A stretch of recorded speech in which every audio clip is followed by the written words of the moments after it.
Hello students, welcome in your accounts class. Students, हमारा आज नया टॉपिक है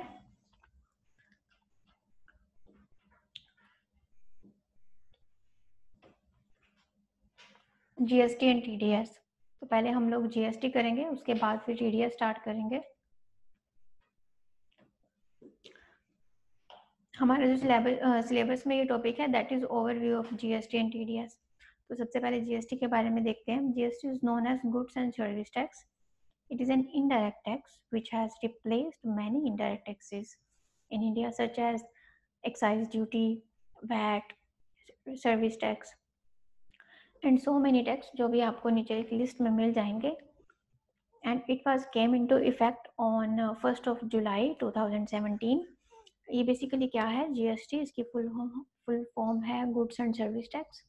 और ये इनडायरेक्ट टैक्स जो हमारे जीएसटी लॉन्च करने से पहले जितने भी थे उनको रिप्लेस करके ये टैक्स अभी लॉन्च हुआ है, जो कब से आया था? 1 जुलाई 2017.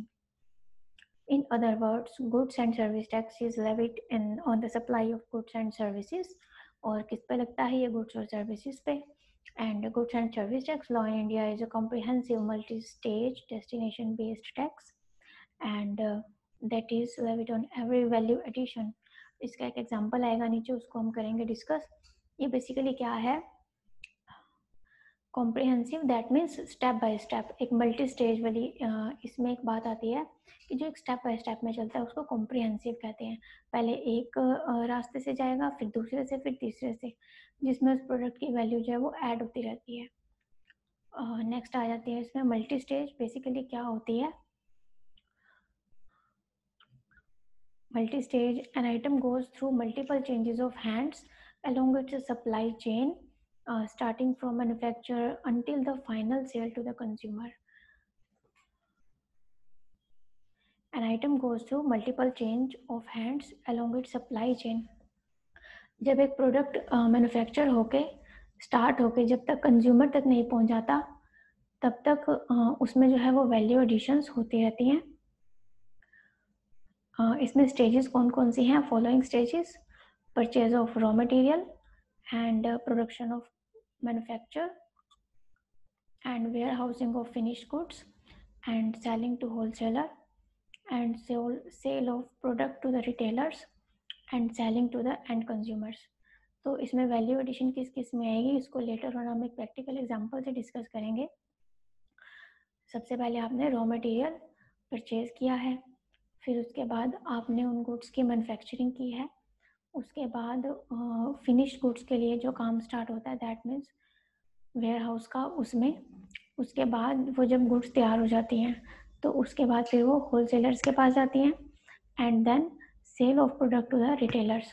होलसेलर से फिर वो रिटेलर्स के पास जाती हैं and selling to the end consumers. उन रिटेलर्स से फिर क्या होता है? कस्टमर्स परचेज करते हैं, यानी कि कंज्यूमर्स.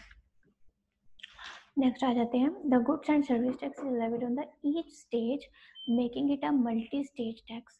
तो हर एक स्टेज के ऊपर जो है ये अप्लाई होता है, इसीलिए इसको मल्टी स्टेज टैक्स भी कहते हैं. नेक्स्ट बात करते हैं जीएसटी में ही वैल्यू एडिशन की. A manufacturer who makes biscuits buys flour, sugar and other material. The value of the inputs increase when the sugar and flour are mixed and baked into the biscuits. अब जैसे एक manufacturer है जिसने biscuits अभी बनाने के लिए कौन सा रॉ मटेरियल लिया है, जैसे फ्लोर और शुगर लिया और बाकी का भी लिया. फिर the value of input increase, जब उसमें एक एक चीज़ ऐड होती जाएगी तो उस इनपुट की वैल्यू भी उसमें मिक्स होती जाएगी. जैसे कि when the sugar and flour are mixed and baked into the biscuits, and the manufacturer then sell these biscuits to the warehousing agent who packs the large quantities of biscuits in cartons and labels it. जो manufacturer है, जो product की manufacturing कर रहा होता है, अब इसने क्या करना है? सेल्स दीज बिस्किट्स टू, जो वेयर हाउसिंग एजेंट है ये उनको सेल करता है, जो पैकिंग करते हैं एक लार्ज नंबर ऑफ क्वांटिटीज़ के साथ इन कार्टून्स एंड लेबल्स इट. फिर उसकी पैकेजिंग में उनके लेबल्स लगाने में जो वैल्यू है वो ऐड हो जाती है. And this is another addition of value to the biscuits. After this, warehousing agent sells it to the retailer.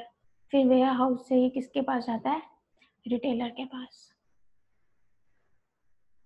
The retailer packages the biscuits in the smaller quantities and invest in the marketing of biscuits, thus increasing the value. अब इसमें एक एक करके जो value है वो increase होती जाती है. GST is levied on these value additions, that is monetary value added at each stage to achieve the final sale to the end consumer. अब इसमें monetary terms में जो वैल्यू है वो ऐड होती जाएगी प्रोडक्ट की जब तक कि वो कस्टमर के पास फाइनली पहुंच नहीं जाता. नेक्स्ट पॉइंट आता है इसमें destination based. Consider goods manufactured in Maharashtra and sold to the final consumer in Karnataka. अब इसमें एक एग्जांपल लेते हैं. जैसे मैन्युफैक्चरिंग हुई है महाराष्ट्र में और हमने सेल करना है अपने फाइनल कंज्यूमर को कर्नाटका में.